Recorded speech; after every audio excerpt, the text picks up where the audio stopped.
지금은 젊은 세대들은 서열은 개만 있는 거라고 생각을 해요. 그래서 시어머니가 며느리에게 횡포를 부리던 시대는 다 끝났고요. 오히려 내 아들이 이혼을 당할까봐, 며느리의 마음이 상할까봐 전전긍긍하는 시어머니의 양태들이 굉장히 많고요. 그럼 완전히 전세가 역전됐다고 보시는 건가요? 저는 상당히 역전됐다고 생각을 해요. 근데 이제 분명한 건 지금은 고부 갈등이라고 부르고 싶지 않아요. 그냥 관계 갈등이다. 며느리 입장에서는 아니 지금 세상이 어떤 세상인데 어머니 이런 말씀을 하십니까? 어머니 입장에서는 야 아무리 세상이 달라졌다 그래도 사람이라는 게 기본적인 도리가 있지 않니? 어른들이 꼭 생각해야 될 게 있어요.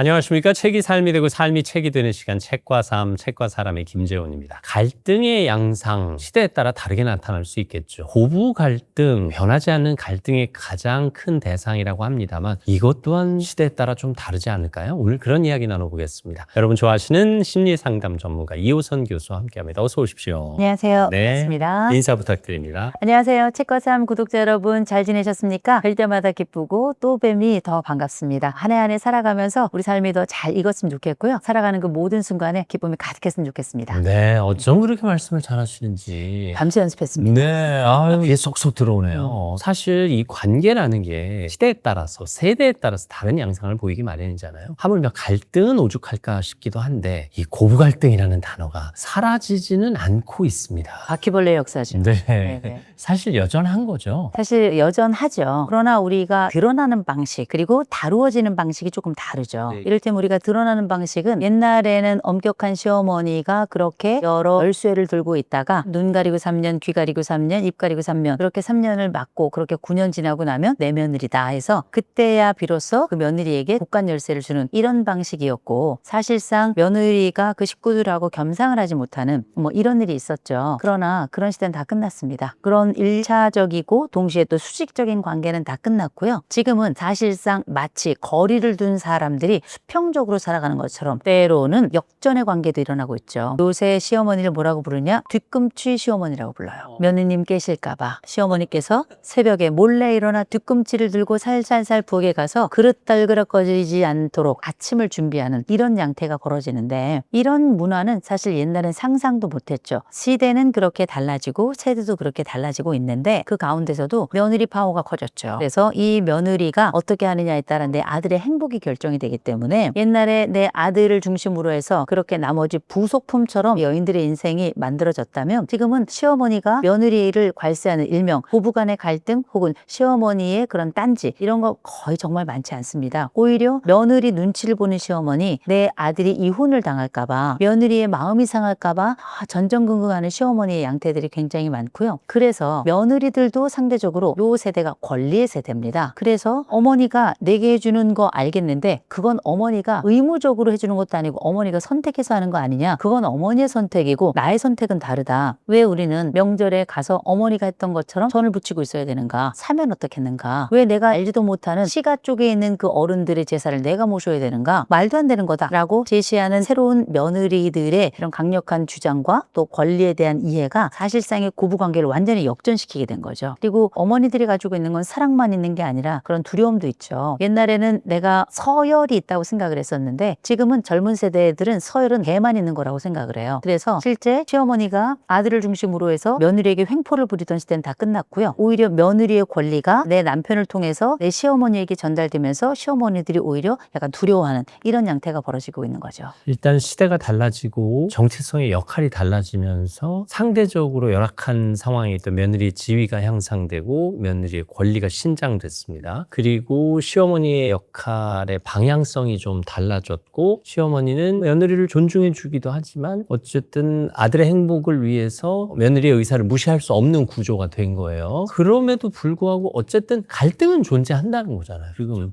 그 갈등의 양상이 결국 또 일방적인 피해를 가져오는 건가요? 그럼 완전히 전세가 역전됐다고 보시는 건가요? 저는 상당히 역전됐다고 생각을 해요. 근데 이제 분명한 건 지금은 고부 갈등은 고부 갈등이라고 부르고 싶지 않아요. 그냥 관계 갈등이다. 단순한 네. 관계 갈등이 이렇게 얘기를 해야 되는 것이 옛날에 가지고 있는 고부 갈등의 전형성이 사라졌기 때문에 그 전형성이라는 건 정말 그야말로 일방적이고 대단히 공격적이고 또 한 사람에게 모든 책임을 다 묻고 심지어는 신체적인 학대까지 서슴없이 발생했던 게 옛날에 고부 관계였고 고부 갈등이었었어요. 근데 지금은 이렇게 했다가는 서로 간에 법적 분쟁으로 들어갑니다. 그뿐이 아니라 사실상 이런 시어머니, 이런 시아버지, 나에게 고통과 어려움과 그리고 무례함을 아무렇지도 않게 행사하는 이 사람들을 아예 절연해 버리거든요. 그래서 함께 살고 있는 내 남편, 다시 말해서 내 시어머니의 아들이 생리별을 하게 되는, 그래서 오히려 아내의 허락을 받지 않고서 어머니를 만나거나 아버지를 만나러 갈 때 오히려 굉장히 부부싸움이 크게 되고 이걸로 통해 가지고 나는 이혼을 당하게 되는, 또 아들 입장에서는 이런 것들을 조금 두려워하는 게 요즘 남성들이 가지고 있는 특성이기도 하거든요. 그래서 어떻게 보면 과거에는 아들이 중재자로서 역할을 잘하느냐 못하느냐 이것 때문에 굉장히 어려운 지점이 있었잖아요. 지금은 아들이 중재자로 나서는 경우가 별로 없습니다. 침묵하죠. 왜냐하면 어찌해야 될지 모르고, 그리고 상당 부분은 아내 편을 또 많이 들고요. 그래서 어머니로서 아들을 잃은 느낌이다 라고 얘기하시는 분들도 많이 계시고, 동시에 내 남편이 나에게 함께 해주지 않으면 이걸 이혼 사유로 걸어서 실제 내가 가지고 있는 이 집안에서의 핍박 혹은 이 집안에서의 차별, 내가 사람답게 이 집안에 살 수 없도록 이 남편이 했던 행동의 이혼의 빌미가 되는 이런 상황도 벌어지고 있기 때문에 이거는 과거 우리가 알고 있던 가족 구조하고는 완전히 다른 형태인 거죠. 그 권력의 구조가 달라지고 있는 겁니다. 그래서 저는 이게 누군가는 아유 정말 말세다 이런 말씀합니다만, 저는 오히려 어쩌면 서양 문화가 우리에게 들어오면서 우리나라랑 다른 점은 분가예요. 핵가족으로 살아가는 겁니다. 그리고 미국은 넓은 땅덩이를 가지고 있어서 자주 안 보는 이런 특징이 있어서, 그리고 이들이 가지고 있는 개인주의 문화가 강해서 우리랑은 달랐던 지점이었는데, 미국이 가지고 있는 전형적인 특성들이 지금 한국 문화에는 그대로 적용이 되고 있는 것 같아요. 개인주의, 그리고 핵가족 문화는 당연한 거고, 그리고 서로의 권리를 침해하지 않는 것, 이런 부분들이 사실상 땅덩이가 좁음에도 불구하고 심리적 거리를 넓혀서 심리적인 땅은 넓어지는 이런 양태가 된 게 아닐까 싶습니다. 저희가 대화를 처음에 갈등으로 시작해서 그렇지, 실제로 이제 긍정적인 시선으로 바라보자면 과거의 시어머니와 며느리의 수직 전력 구조가 수평적 권력 구조로 바뀌었다면 둘이 갈등 없이 행복할 가능성은 과거보다 지금이 훨씬 더 높은 거 아닌가요? 그렇지는 않죠. 꼭 그렇지는 않아요. 왜냐하면 우리가 너나 할 거 없이 다 그 구조에 동의를 하고 더 익숙해지고 당연하다고 받아들이면 모르겠는데, 과거의 그 심리적 구조는 그대로 남아있으면서 현재의 구조는 이러하다면 인지 부조화가 발생을 한다라고 얘기해야 될 것 같아요. 결국 내 머릿속에는 이 구조가 아직 남아있는데 내가 아무리 노력한다 하더라도 내가 그 속도를 따라갈 수 없어서 사실상 현재에 적응이 어려워지는, 그러면 이제 무슨 일이 벌어지냐면 며느리 입장에서는 아니 지금 세상이 어떤 세상인데 어머니 이런 말씀을 하십니까? 그리고 어머니 입장에서는 야 아무리 세상이 달라졌다 그래도 사람이라는 게 기본적인 도리가 있지 않니? 아직은 우리에게는 이런 건 있어야 되는 거 아니니? 라고 하는 최소값이 달라지는 거예요. 관계의 최소값이. 이를테면 시어머니는 적어도 그들이 명절에는 와야 되지 않니? 명절에는 있어야 되지 않니? 시가에 먼저 와야 되지 않니? 이런 것들이 있는 반면에 며느리 입장에서는 아니 어머니 이쪽도 내 어머니고 저쪽도 내 어머니인데 한 번 시가 먼저 갔으면 그 다음에 내 어머니께 먼저 가는 게 맞지 않습니까? 그리고 우리도 개인 사생활이 있고 우리 다 맞벌이 하는데 이렇게 명절에 이 시가에서 이 세월을 다 지내고 나면 저희는 언제 쉽니까? 첫날 왔다 바로 가겠습니다. 그러면 이제 시어머니 시아버지는 이제 이런 말씀 하시는 거죠. 헐. 굉장히 이상한 말이에요. 왜냐하면 헐은 젊은 사람들이 쓰는 말입니다. 그런데 이런 말을 쓰면 안 되는 거 알고 있지만 그런 표현을 또 쓰는 거거든요. 수직적 구조가 수평적 구조로 바뀌었지만 시어머니는 과거 수직적 구조에서 경험했던 며느리의 입장을 알고 있기 때문에, 그리고 그 잔상과 기억이 오래 남아있기 때문에 성 역할, 그러니까 정체성의 역할이 쉽게 수긍되지는 않는 셈이군요. 이유는 뭐냐면 요 이전 세대가 가지고 있던 역할이 이게 끝나야 된다는 거 시어머니 세대도 알고 있어요. 네네. 그리고 그렇게 알고 많이들 하고 있습니다. 노력도 하시고. 대단하신 거죠. 이렇게 세대의 습성을 끌어낸다는 건 엄청난 그럼. 이게 혁명적인 일입니다. 우리 이렇게까지 노력하고 있는데 얘네들이 우리가 하는 그 노력을 이미 다 점프 넘어가 버린 거예요. 그래서 우리가 하는 이 모든 노력이 다 아주 굉장히 구태의연한 것처럼 얘기를 하니까 이 속도 경쟁에서 사실 밀리는 거고요. 그리고 생각해 보면 우리가 아직도 명절엔 노동이 있습니다. 네. 명절 노동이 있죠. 전도 여전히 붙이는 집들이 있고 그 모든 과정에 아직도 여성들의 역할이 조금 더 많이 크게 남아있는 부분이 있어요. 함께 남성들이 들어와서 협업을 하고 이런 것도 있지만, 그럼에도 불구하고 과거에는 조금 불합리한 거 알지만 그래도 우리는 묵묵히 뭔가를 해냈던 기억이 있던 분들에게 입장에서는 이렇게 터진 입이라고 아무 말이라 하는 이 며느리들의 권리 주장이 그렇게 마음이 편하지 않은 거죠. 그래서 흔히 이런 얘기 하잖아요. 부양을 하는 마지막 세대이고 부양을 받지 못하는 첫 세대다. 지금의 시어머니 시아버지 세대 세대가 바로 이 결국 부양이라고 하는 게 몸의 부양도 들어가겠지만 문화적 부양과 심리적 부양이 함께 들어가는 건데, 이런 부양에 대한 기본적인 출발점이나 경계나 그 정도나 이런 것들이 다 다르고 사실상 단절이라고 봐야 되겠죠. 서로 숨 쉬면서 아이 그래도 우리는 괜찮아 라는 그 합의점을 찾으려고 노력을 해야 되는 거예요? 아니면 그건 어느 한쪽의 희생과 양보로 주어져야 하는 거예요? 결국은 희생과 양보라고 저는 생각을 합니다. 대신 이걸 다른 말로 전 규칙이라고 얘기를 좀 했으면 좋겠어요. 그래서 우리가 새로운 가족에 들어오거나 혹은 내가 또 새로운 부모들을 이렇게 만나게 될 때는 참 첫 번째 규칙 만드는 게 어려운 게, 그전보다 규칙이 컸던 사람들은 규칙을 찢어내야 되는 거고요. 규칙이 적었던 사람들은 늘려야 되는 거예요. 이러니 새로운 기준을 갖는다는 게, 새 가족에 들어와서 새 문화를 만든다는 건 얼마나 힘든 일입니까? 제겐 아들이 있고 딸이 있는데, 아들이 결혼을 하게 된다면 우리는 만약에 이 아이들이 우리랑 자주 만나는 게 힘들다, 저희는 이민 갈 준비가 돼 있어요.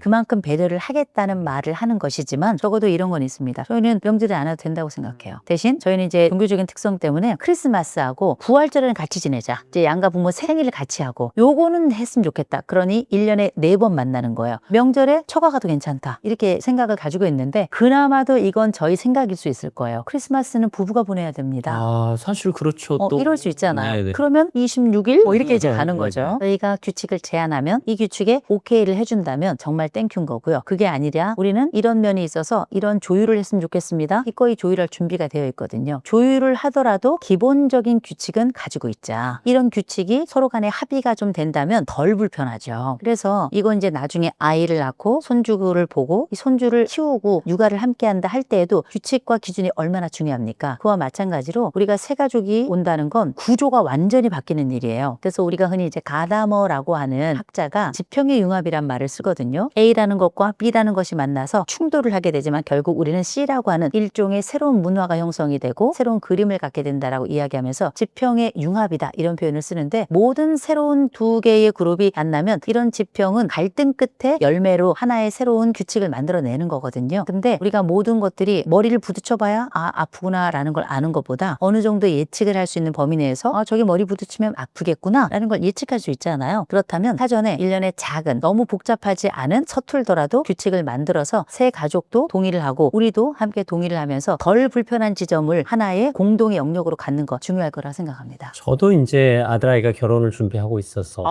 축하드립니다. 아재 준비를 하고 있어서 네, 이제 이런 그렇습니다. 얘기가 관심이 참 많습니다. 교수님 말씀하신 대로 저도 기꺼이 며느라이가 원하는 대로 할 생각이고, 또 저희도 하든댁이 지역에 계셔서 명절 때는 지역에 내려가는 걸 우선으로 해라, 너희들이 서울에서 직장 생활하니까 평소에 우리는 그래도 볼 수 있지 않니 하는 마음가짐으로 준비를 하고 있습니다. 가족의 융합에 있어서도 저희 집은 아들아이가 하나이기 때문에 우리 세 식구에 새 식구가 들어와서 넷이 새로운 가족이 된다라는 개념보다는 우리 가족의 아들을 내놔서 또 다른 가족을 하나 만든다. 근데 그 가족과 우리 가족이 교집합이 있다, 이런 개념으로 이제 받아들이려고 해요. 아주 훌륭하십니다. 서로 바뀔 준비를 하고 있으면 좀 갈등의 소지가 좀 줄어들지 않을까 하는 기대는 합니다만. 어른들이 꼭 생각해야 될 게 있어요. 이들이 개별 아들, 딸로 살아가다가 둘이 결혼을 하잖아요. 둘 간의 적응도 죽을 지경이에요. 그렇죠. 사실. 그거를 이해해 주셔야 되는 거예요. 너 이제 우리 가족이 됐으니까 며느리로 뭘 해라? 그럼 벌써 2중, 3중으로 적응의 어려움을 겪는 건데, 이 적응의 어려움에서 충분히 극복을 하지 못하고 또 도움을 받지 못하고 외톨이라고 느끼게 되면 이때 느끼는 감정을 우리가 부적절감이라고 불러요. 부적절감이라는 건 뭐냐면 나는 이 식구가 아닌 거예요. 나는 이 사람들하고 섞일 수가 없는 거예요. 그러면 이렇게 동떨어져서 마치 외지인처럼, 마치 아웃사이더처럼, 이쪽에서는 우리 가족이라 생각하지만 이쪽 사람은 오히려 이 더 많은 다수의 타인이라고 생각하게 되잖아요. 이럴 때 이 심리적 갈등은 이미 시작됐다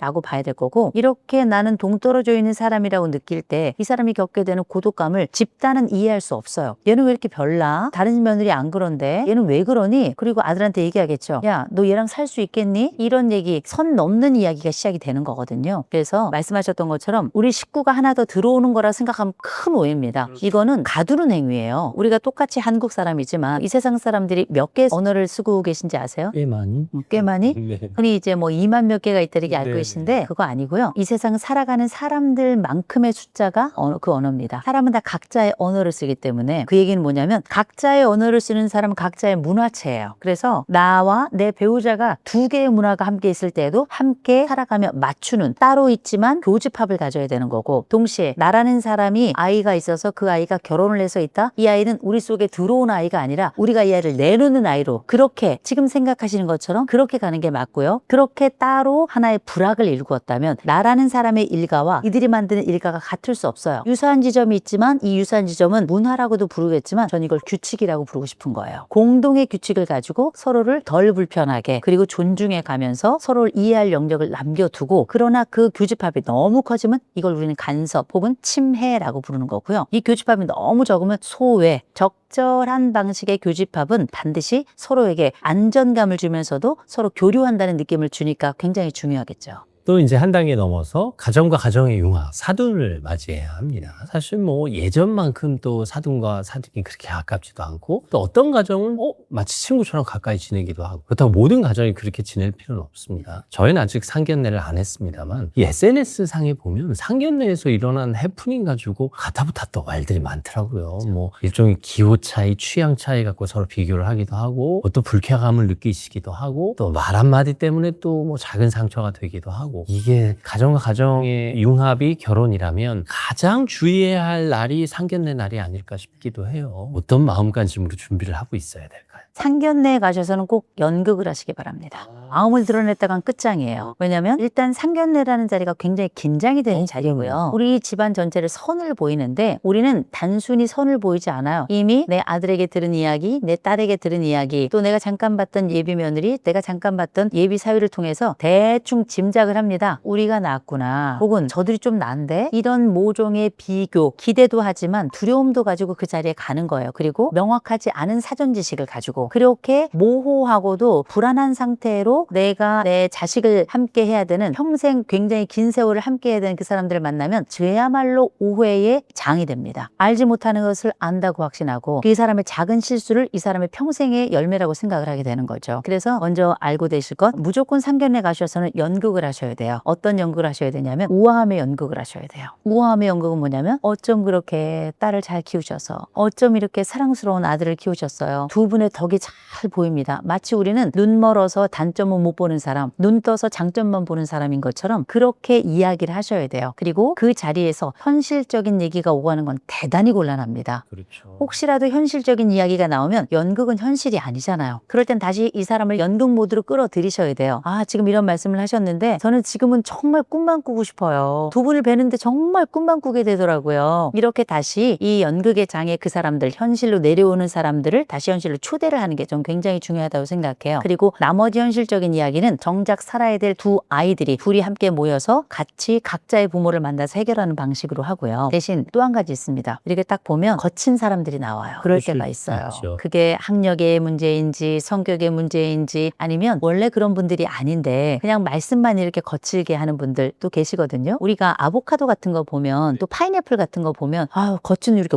울퉁불퉁하고 그렇게 또 겉은 거실거실한데 그 안쪽은 어쩜 그렇게 부드러운 게 들어있는지 어쩜 그 안에 그렇게 달콤한 게 들어있는지 싶잖아요. 이런 가족들도 있어요. 겉은 너무 퉁명스러워 말도 막 이렇게 하는데 나중에 봤더니 아우 속은 진국이야. 이런 분들도 계셔요. 그건 사회적 매너를 조금 못 배워서 그런 건 있어요. 그러나 그렇다고 하더라도 적어도 우리의 품위를 잃지 않는 거 이게 굉장히 중요합니다. 거기서 그 사람을 고치려고 할 필요도 없고 그 짧은 순간을 통해서 그들의 많은 것을 보려고 할 것도 없고 또 제일 중요한 건 우리가 잊어서도 안 되는 사람이 있습니다. 아이들이에요. 그들이 좋대잖아요. 그들이 사랑한다잖아요. 그 부모가 조금 마음에 안 들더라도 내가 조금 부족하더라도 우리 아이들을 기억하는 그 잊지 말아야 될 가장 중요한 두 보석이 있다는 걸 기억하는 것 이게 가장 중요한 연극의 핵심입니다. 연극이라고 해서 가식의 개념은 지금 아닌 겁니다. 가식이 아니라 제가 네. 우아한 연극이라고 우아한 말씀드렸잖아요. 우아함이라는 건 뭐냐면 내가 가지고 있는 내 아름다움을 잃지 않는 것. 그 사람의 아름다움이 충분히 나타나지 않더라도 그 과정의 아름다움을 보려고 하는 것. 그 마치 우리에게 정해진 대사가 있는 것처럼 그렇게 하시면 된다는 거죠. 계자가 상대방의 성향이나 취향이나 기호나 환경이나 뭐 여러 가지 문화적인 요인들이 우리와 다르더라도 그걸 충분히 인정해 주려는, 그리고 그걸 판단하거나 비난하거나 비판하지 않는 자세도 필요하다, 이런 얘기네요. 네. 이게 어쨌든 결혼을 하는 거란 말이에요. 근데 결혼하기 전에 조금 확인해야 할 뭐 이런 것들도 있을까요? 이를테면 건강 상태. 건강 상태는 굉장히 중요해요. 결혼한다고 왔는데 얼굴이 노래. 건강하다고 얘기했는데 왔는데 또 그렇지 않아. 그런 경우는 결혼을 반대할 게 아니라 그럼 이 몸이 안 좋을 때는 어떻게 하면 좋을까? 이런 논의를 할 수 있겠죠. 건강 상태에 대한 것은 꼭 체크를 해야 될 부분이다. 그리고 이 건강 상태에 대해서 이들은 어떤 계획을 가지고 있는지, 또 우리는 어떻게 도울 수 있는지, 이거를 함께 얘기해 보는 거 굉장히 중요할 것 같고요. 두 번째로는 아이들마다 각자의 꿈이 있습니다. 꿈은 좀 물어보셔야 돼요. 왜냐하면 꿈을 물어보잖아요. 그러면 이 꿈을 통해서 이 사람의 성격이 나타나고 이 사람의 기대가 나타나고 우리에게 소망하는 바가 다 그 안에 들어있거든요. 그랬을 때 사실 정말 좋은 질문 중에 하나는 이 꿈을 물어보는 것 하나. 왜 누구도 내 자식에게 마저도 꿈을 물어보지 않는데 꿈을 물어보는 것 하나 플러스 하나 더. 그 꿈을 위해서 우리는 뭘 하면 좋겠니? 어떤 걸 도와주면 좋을까? 이런 얘기를 해주신다면 정말 최고의 만남이 될 거라고 생각을 하고요. 대신 하지 말아야 될 것도 있겠죠. 첫째, 딱 왔을 때 외모 평가 안 됩니다. 아유, 너 키가 작구나. 너 발이 하는 말로도 안 됩니다. 안 되죠. 성형했니? 아이고. 아니면 아우 너는